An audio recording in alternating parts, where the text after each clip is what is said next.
오늘은 3.1절입니다. 여러분 107주년 3.1절인데 3.1절은 우리 국민들의 주권과 또 대한 독립을 위해서 탑골공원 또 민족 대표들이 독립선언을 낭독하고 만세 운동을 펼쳤죠. 박은식 씨가 쓴 한국 독립 지혈사에 보면 3.1 운동을 어떻게 평가하냐 하면 맨몸과 저항 정신으로 무기 없이 전쟁한 것이다. 그런데 승리했다. 유례 없는 무기 없는 전쟁입니다. 오늘 본문에도 무기 없이 전쟁하는 귀한 장면이 나옵니다. 오늘의 설교 제목은 기드온의 300이냐 하나님의 300일이냐, 이 근본적으로 사사기를 관통하는 관점의 질문입니다.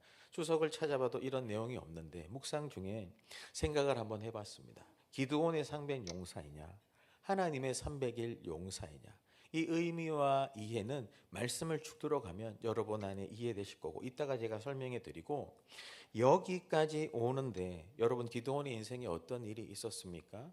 포도주 틀에서 밀을 타작하고 있었습니다.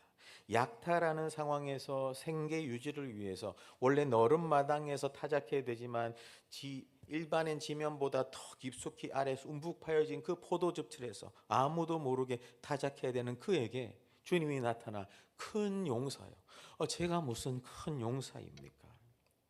그렇게 얘기하는 기드온에게 하나님이 확신 주시고자 제물 위에 국을 부었는데 하나님인 걸 확인하고 내가 살아서 주를 배웠으니 내가 이제 죽겠나이다. 그때 나오는 제단이 뭡니까? 여호와 샬롬 아니겠습니까? 그리고 여룻바알이라는 이름을 주시고 양털과 이슬의 그 표징, 양털만 아니면 다른 데만 이렇게 하나님이 확신을 주시고 확인을 주십니다. 근데 확인 주신 다음에는 빼기 시작합니다. 군사들이 처음 있는 데서 뺍니다. 두 번째 또 뺍니다. 아니 전쟁하러 나아가려면 더 더해도 모자랄 판에 자꾸 뺍니다. 그러다가 그 밤에 적진까지 갔다 와서 있는 장면이 오늘 19절인데요. 19절 첫번에는 이 일진, 기드온과 함께한 일진의 공격의 장소와 시간대를 이야기해 줍니다. 19절 처음에 보면 기드온과 그와 함께한 100명이 이경초에 진영 근처에 이른 즉 바로 파수꾼들을 교대한 때라. 지금 기드온은 어디에 있습니까? 기드온은 7장 1절에 보면 300명은 길보아 산 북쪽 기슭에 하롯셈 부근에 진을 쳤습니다. 저지대보다 높은 지형에 있고 적의 동태를 파악하기 쉽습니다. 하롯셈이라는 수원을 확보하고 여기에서 정예의 병을 기이하게 선별했지 않습니까? 반면에 미디안 진영은 지금 어디에 있습니까? 그들의 북쪽 또 아래쪽 모래산 앞 골짜기에 포진합니다. 이미 기드온의 군대는 측면이나 후방으로 기습하기 좋은 지형이지만 숫자가 많지 않아요. 기드온의 군대는 높은 곳에서 낮은 곳의 적의 동태를 살피기 좋습니다. 샘물을 확보했습니다. 그러나 전투를 시작한 때는 언제였나요? 하나님께서 승리를 주시리라고 마지막 확신까지 얻은 기드온은 자신과 함께 그 300명을 3대로 나누어 포진시킵니다. 당시에 이 적들을 대항하기 위해서 우리 본진을 3대로 3대로 나누는 것은 일반적인 전술이었는데, 일반적인 전술인데 그 행해지는 전술은 굉장히 기이한 거죠. 지금 기드온과 함께한 100명의 이것을 일진이라고 해봅시다. 지금 일진은 이경초는 어땠냐 하면 유대인들은 보통 밤을 1경, 2경, 3경 3개로 구분합니다. 그래서 한 4시간 정도로 보는데 보통 일반적으로 2경은 밤 10시부터 새벽 2시까지고 이경초라고 하니까 10시부터 11시 사이, 이제 막 잠들기 시작하는 한밤중이고 그때 파수꾼들이 교대한 때라. 파수꾼들 보초서는 사람들이 교대하니 어수선할 수 있습니다. 산만할 수 있습니다. 그때를 지금 공격 개시 시점으로 삼습니다. 일반적으로 보면 한밤중에 기습 공격은 승리하기 좋습니다. 그러나 한밤중이기 때문에 자칫하면 아군에게도 위험할 수 있습니다. 산골짜기를 내려가야 되지 않습니까? 장담할 수 없는 시간대라는 겁니다. 그때 기드온은 3대로 나누어진 병사들에게 공격을 준비시키십니다. 이때가 위험을 감수하고서라도 공격할 만 했을까요? 19절 후반절에 보면 공격의 무기와 전략이 나옵니다. 19절 후반절에 그들이 나팔을 불며 손에 가졌던 항아리를 부수니라. 이는 앞에 16절부터 18절에 나와 있는 그들의 무기들을 다 이해하면 좋은데요. 16절에 보면 300명을 세 대로 나누어 각 손에 나팔과 빈 항아리를 들리고 항아리 안에는 횃불을 감추게 합니다. 여러분, 그들의 무기는 몇 가지였을까요? 첫 번째는 나팔이죠. 쇼파르라고도 합니다. 왜 숫양이나 염소의 뿔을 이렇게 피비 꼬아가지고 만든 맑은 소리가 난답니다. 이 나팔은 보통 속죄일에 나팔을 불고 하나님의 구원을 상징하고 임재를 상징하고 전쟁에 출전할 때, 또 언약의 승리를 선포할 때 부는 나팔입니다. 그리고 빈 항아리가 있습니다. 빈 항아리는 어떤 것을 담기에 적합한 중간 크기의 토기 그릇입니다. 그런데 이 토기 그릇이 어깨에 걸치거나 팔꿈치에 끼우는 형태입니다. 저도 이 말씀 보면서 나팔하고 횃불하고 항아리는 어디 들었을까? 아마 맺거나 끼웠을 가능성이 높습니다. 그리고 횃불, 레피드가 하는데 부싯돌로 번역도 됩니다. 번쩍이게 부싯돌로 드러나는 횃불, 야간 이동 시에 불을 밝히고 집을 원수로부터 지켜주고 전투 시에 신호를 주는 횃불이 있습니다. 이거 세 가지 외에 하나 더 있습니다. 뭘까요? 목소리가 있습니다. 목소리. 여호와를 위하라, 기드온을 위하라. 목소리도 외치지 않습니까? 이 목소르 아마르라는 히브리어는 히브리어 사전에 보면 구약 성경에서 약 5,000번 이상 등장하는 가장 흔한 말입니다. 여러분, 우리의 목소리도 하나님을 위한 무기가 될 수 있다라는 겁니다. 우리의 언어를 어떻게 사용해야 될까요? 우리의 말과 외침이 그만큼 중요하다라는 겁니다. 이렇게 무기들을 300명이 세 대로 3대로 나눈 진영에게 나누고 17절에 기드온이 그들에게 이야기합니다. 너희는 나만 보고 내가 하는 대로 하되 내가 그 진영 근처에 이르러서는 내가 하는 대로 너희도 그리하여. 두 번이나 반복한다라는 것은 중요한 거죠. 기드온은 자신을 그대로 따라하라고 이야기합니다. 어찌 보면 지금 무기 같지 않는 무기가 지급되었습니다. 그러면서 지도자는 이야기합니다. 나만 믿고 따라하면 됩니다. 아이, 설마 칼과 방패도 없는데 야, 이거 무기 같지 않은 무기라도 전투하면 이게 괜찮을까? 이런 마음이라도 들면 작전은 실패하는 겁니다. 전체적으로 다 같은 마음, 같은 행동이 필요합니다. 지금 기드온뿐만 아니라 300 용사들도 큰 믿음이 필요한 때입니다. 순종이 필요한 겁니다. 한 사람이라도 순종하지 않는다면 제 멋대로 행동하거나 실수하면 이 작전은 완전히 물거품이 되는 겁니다. 그래서 지금 기드온은 300명의 용사들을 3대로 나누어서 특별히 환기시키고 있는데 어떻게 전투가 시작된다고 합니까? 18절에 보면 나와 나를 따르는 이 일진들이 다 나팔을 불거든 너희도 모든 진영 2진 3진도 나팔을 불며 이르기를 여호와를 위하라, 기드온을 위하라 라고 이야기합니다. 여러분, 한밤중에 그 미디안 진영 골짜기에 그 소리가 울려 퍼지는 것을 한번 상상 한번 해보십시오. 이렇게 얘기된 상태에서 다시 20절로 와서 19절 후반절에 먼저 기드온이 있는 그 진영에서 나팔을 부니까 20절에 이제 3대가 나팔을 붑니다. 항아리를 붓습니다. 왼손에 횃불을 들고 오른손에 나팔을 들어 불며 외쳐 이르되 여호와와 기드온의 칼이다. 실제 칼이 없습니다. 그런데 여호와와 기드온의 칼이다.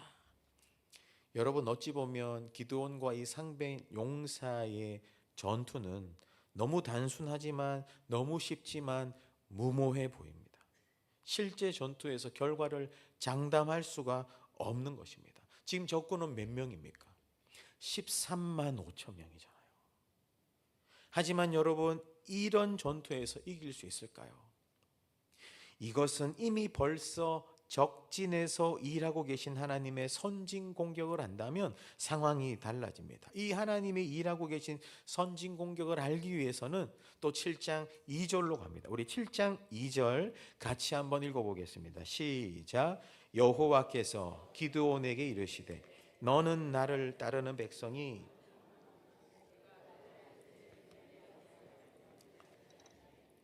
이는 이스라엘이 나를 거슬러 내 손이 나를 구원하였다 할까. 내 손이 나를 구원하였다 할까 함이어서 하나님이 행하신 일이 뭡니까? 미디안, 아말렉, 동방연합국 13만 5천 명에 비해서 기드온의 처음 군대 수도 많지 않았습니다. 계산해 보면 3만 2천 명인데 그 중에서 처음에 하나님 너무 많다. 그래서 두려워 떠는 자를 돌려보냅니다. 그렇게 간 사람이 몇 명입니까? 2만 2천 명이잖아요. 그 남은 사람이 몇 명입니까? 남은 사람 정도는 말해줄 수 있지 않습니까, 여러분?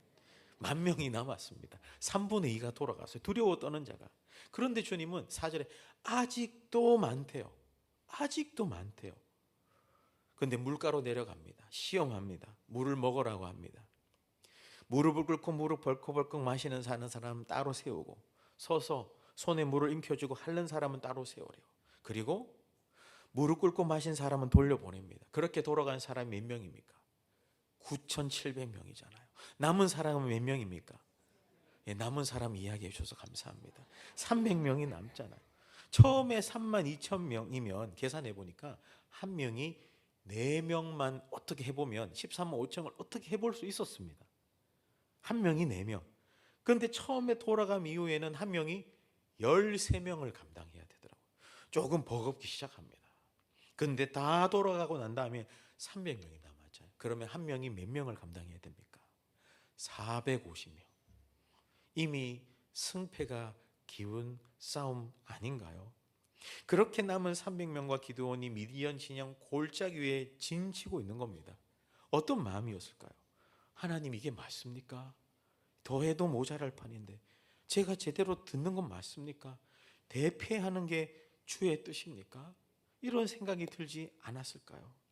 그런데 그렇게 꺼내지 못한 마음의 침묵도 적막한 어둠에 묻히는 그 밤에 하나님은 또 이야기하십니다.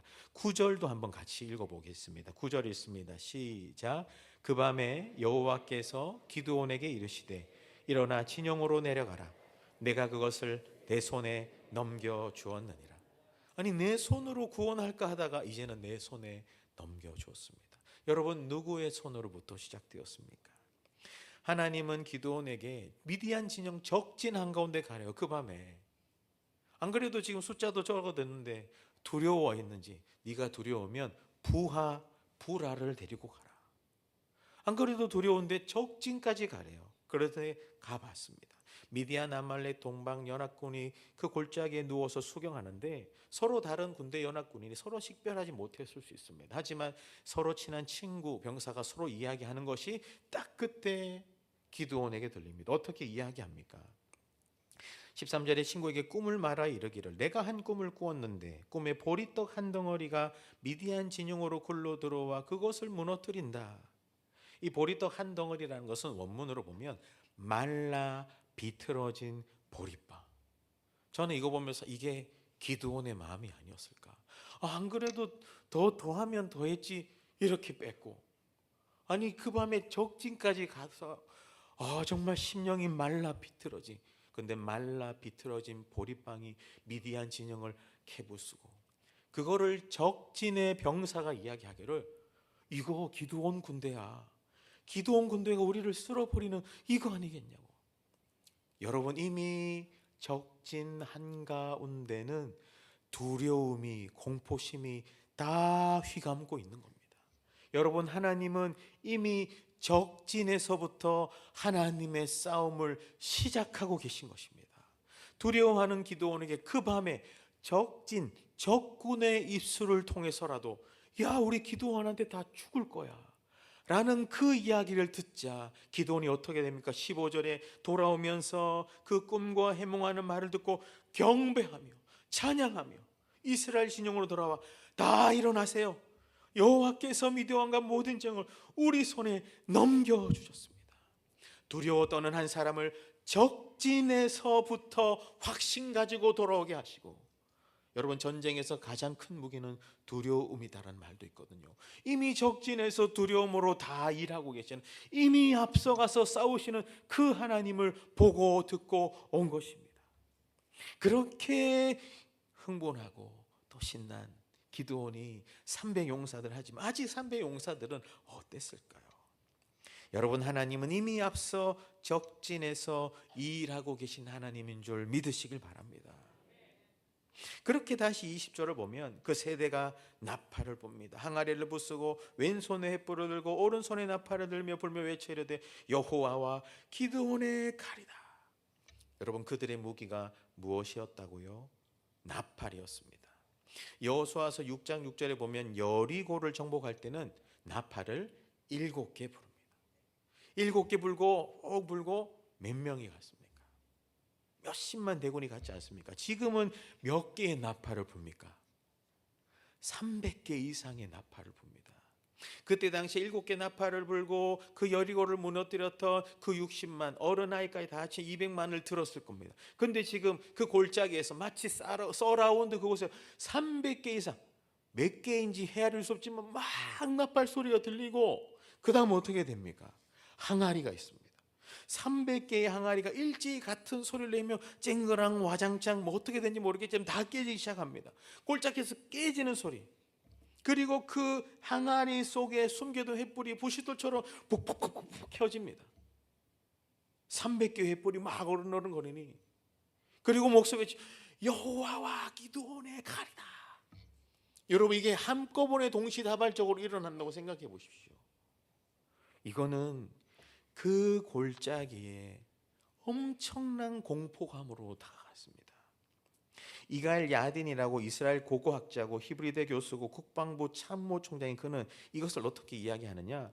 기드온의 전쟁사를 연구하면 놀라운 사실에 직면한다. 그는 고도의 심리전, 야간 기습, 삼면포위, 사전 정찰, 예비 전력 운용 등 현대 특수전의 핵심 요소들을 직관적으로 통합했다. 이것은 현대 특수전 교범에 쓰여지기 3000년 전의 일이다.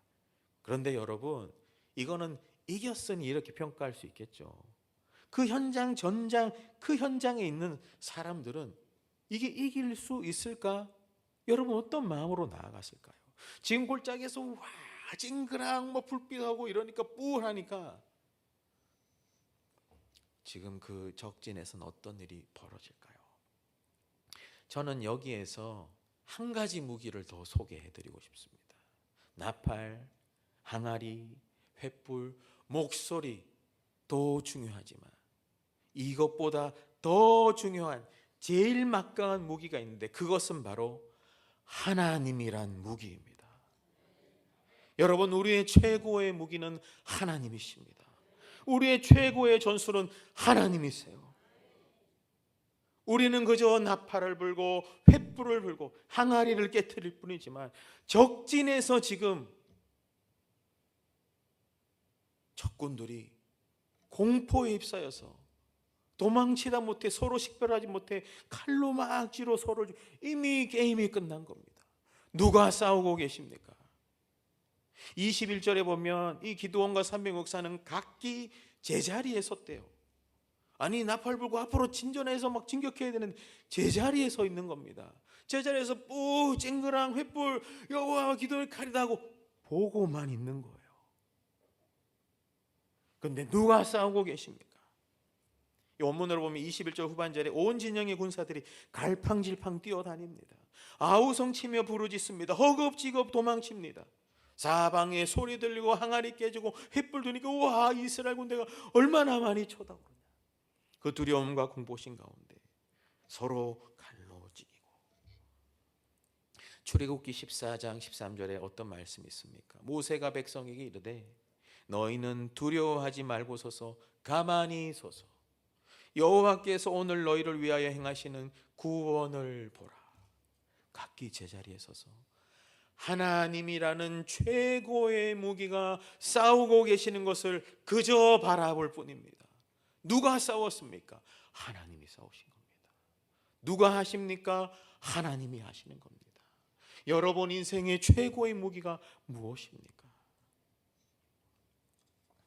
그렇게 혼비백산한 그들이 겨우겨우 도망치는 자들도 23절에 보면 이스라엘 사람들이 납달리와 아셀과 온 므낫세 요단 동편으로 아마 도망쳤을 겁니다. 그래서 그들로부터 다시 와서 지원군이 합세하여 그 미디안을 끝까지 추격합니다. 사랑하는 여러분, 오늘 이 이야기가 우리에게 주는 메시지 교훈이 무엇입니까? 승리의 능력은 우리에게 있지 않고 하나님께 있습니다. 승리의 지혜, 전략, 방법 모두가 두려움에 떠는 인간이나 지도자에게서 나오는 게 아니라 먼저 두려움을 확신으로 바꿔주시고 또 그 확신 가운데 순종함에 따르는 공동체를 통해 친히 적진해서 앞서 싸우시고 승리하시는 그 하나님께 있다라는 사실을 여실히 보여줍니다. 그리고 또 하나님의 구원과 승리는 인간의 수나 환경, 조건에 있지 않습니다, 여러분. 사실 군사학적으로 기도원 전투를 평가하는 자들은 야, 이 대단한 심리 기습 작전이다라고 하지만 여러분, 이런 수나 환경, 전술에서 나온 게 아니라 승리는 인간의 힘이 아닌 하나님의 탁월하심, 하나님의 지혜, 구원의 능력, 주님의 임재에 달려 있는 것입니다. 하나님이신 그분이 우리 인생 전투의 최고의 무기인 겁니다. 이 전투를 넘어서 나중에 다윗이라는 걸쭉한 용사가 나오죠. 그 다윗도 어떻게 고백합니까? 여호와의 구원은 사람이 많고 적음에 달리지 아니하였다는 이 요나단의 이야기를 듣고 다윗은 그 블레셋 그 거인 앞에 너는 칼과 창과 단창으로 내게 나오거니와 나는 만군의 여호와 이름 곧 내가 모욕하는 이스라엘 군대 하나님의 이름으로 내게 나아가노라. 또 사무엘상 17장 47절에는 또 여호와의 구원하심이 이 칼과 창에 있지 아니함을 이 무리에게 알게 하리라. 전쟁은 여호와께 속한 것인즉 그가 너희를 우리 손에 넘기시리라. 여러분, 누가 싸우십니까? 누가 하십니까? 그런데 이런 칼과 단창마저도 없이 물매와 막대기마저도 없이 빈손으로 적진으로 나아가신 분이 계십니다. 그는 그저 원수 같았던 사람들을 움켜잡지 않고 용서하는 빈손으로 나아가셨고 자신을 원망하고 배반했던 그 모든 죄인들을 향해 한없이 넓은 가슴으로 품어주신 그분이 누구십니까, 여러분? 그분은 오히려 저주의 나무라 불리는 십자가에 달려 죽으심으로 오히려 우리에게 생명을 주신 역전의 예수 그리스도십니다. 그 예수님의 십자가가 오늘 우리에게 주신 최고의 무기요 전략인 것입니다. 고린도후서 10장 4절에 보면 우리의 싸우는 무기는 육신에 속한 것이 아니요 오직 어떠한 견고한 진도 무너뜨리는 하나님의 능력이라고 이야기합니다. 사랑하는 여러분, 오늘 우리들의 무기는 무엇입니까? 그리스도라는 나팔을 부시길 바랍니다. 누구든지 주의 이름을 부르는 자는 구원을 받으리라. 여러분, 어떤 나팔을 불어야 됩니까? 그리스도의 속죄와 구원의 나팔을 날마다 부르시길 축복합니다. 이거는 기도와 찬양으로도 연결됩니다. 그리고 빈 항아리를 깨뜨리십시오. 고린도후서 4장 7절에 우리가 이 보배를 질그릇에 가졌으니 이는 심히 큰 능력은 하나님께 있고 우리에게 있지 아니함을 알게 하려 함이라. 오히려 빈 항아리 같은 나를 깨뜨릴 때 이 연약하고 깨지기 쉬운 우리를 통해 질그릇 같은 우리를 통해 그리스도께서 더 우리 삶에 역사하시는 겁니다. 우리가 약하면 약하다고 얘기할수록 주님은 더 강하시는 겁니다. 그리고 여러분, 하나님의 임재의 횃불을 들고 앞으로 나아가십시오. 원래 우리의 표가 뭡니까? 누가복음 12장 35절에 보면 허리에 띠를 띠고 등불을 켜고 서 있으라. 여러분, 횃불은 하나님의 지키심, 인도, 보호, 동행을 의미합니다. 하나님의 동행의 횃불을 들고 예배의 등불을 밝히시길 바랍니다. 그리고 진리와 확신의 목소리를 아끼지 말고 외치십시오. 우리 입술에 권세가 있습니다. 우리 입술에 영향력이 있습니다. 선포의 능력이 있습니다. 그래서 신앙 고백 아닙니까? 여러분, 이 작은 입술로 어떤 것을 고백하겠습니까? 우리의 작은 구멍으로 위대하시고 크신 하나님을 선포하시길 바랍니다. 주님이 도와주십니다. 주님이 살려주세요. 주님이 역사하십니다. 이것을 믿음으로 선포해 보십시오. 그리고 가장 최고의 무기인 하나님을 확신하십시오. 그리고 그 하나님의 아들 예수 그리스도를 확신하십시오. 그런 차원에서 우리가 마치 골짜기에 있었던 그 300용사처럼 이 마지막 말씀을 좀 우리가 선포해 보고 싶습니다. 로마서 8장 31절부터 39절, 성경을 다 한번 찾아봅시다. 로마서 8장 31절부터 39절까지.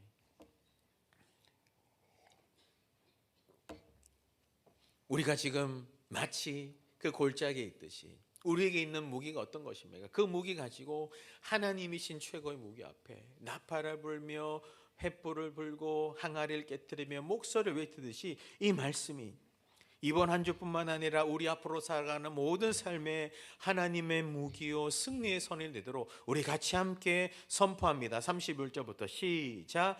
그런즉 이 일에 대하여 우리가 무슨 말하리요? 만일 하나님이 우리를 위하시면 누가 우리를 대적하리요?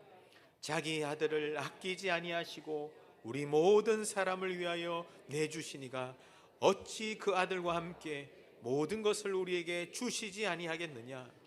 누가 능히 하나님께서 택하신 자들을 고발하리요?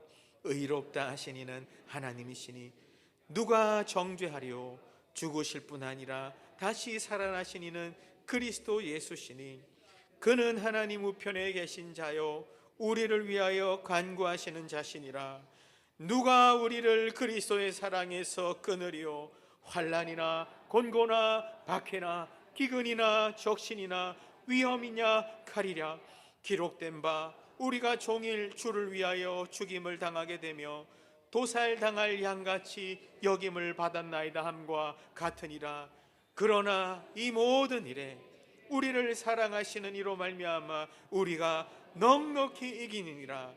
내가 확신하노니 사망이나 생명이나 천사들이나 권세자들이나 현재일이나 장래일이나 능력이나 높음이나 깊음이나 다른 어떤 피조물이라도 우리를 우리 주 그리스도 예수 안에 있는 하나님의 사랑에서 끊을 수 없느니라. 말씀을 정리하겠습니다. 오늘 기드온의 300용사입니까? 하나님의 301용사입니까? 우리는 때로는 우리 인생의 전투를 사람에게 너무 의존하기도 합니다. 사람에게 집중하기도 합니다. 또 사람의 눈으로 판단하고 어떻다 저떻다 또 두려워하기도 합니다. 오늘 이 전투는 기드온의 300용사의 전투가 아니라 기드온과 300을 더한 하나님의 301 용사의 전투입니다. 이건 사사기를 관통하는 질문입니다. 자기 소견에 옳은 대로 사람의 것으로 판단하는 그런 시대에 하나님이 하십니다. 하나님이 최고의 무기이십니다. 우리는 하나님의 용사입니다. 우리가 자라나고 드러나가는 것이 아니라 하나님이 드러나시도록 하나님께만 모든 영광 돌리도록 여러분, 우리는 하나님의 301명의 용사인 것입니다. 여러분, 그래서 우리 하나님을 더 바라보십시다. 비록 인생에 이런 전투 같은 인생이 있을지라도 하나님이 우리 인생의 최고의 무기잖아요. 하나님이 나와 함께 하시잖아요. 그 출애굽 광야 2세대가 신명기의 말씀 여호수아를 넘어 사사기에 또도 신실하게 내가 너보다 앞서가며 미리 싸우며 길을 내며 너와 동행하리라. 떠나지도 버리지 아니하리라. 그 하나님이 우리 인생의 최고의 무기입니다. 최고의 전략입니다. 그 하나님이 우리와 함께 하십니다. 여러분, 두려워하지 마시고 그리스도란 나팔을 높이 부르십시오. 내 빈 항아리를 깨뜨리십시오. 더 깨어지면 깨어질수록 하나님의 임재의 뿔이 더 밝게 빛납니다. 목소리를 아끼지 마십시오. 선포하십시오. 그리고 그 하나님을 붙드시고 그 하나님 붙들고 내 인생 골짜기로 이번 한 주도 남은 삶도 천국 갈 때까지 그 하나님 붙잡고 하나님과 함께 예수 그리스도와 함께 동행하며 나아가는 그런 하나님의 용사들, 우리 성실의 용사들 다 되시길 주 예수 그리스도 이름으로 축원합니다.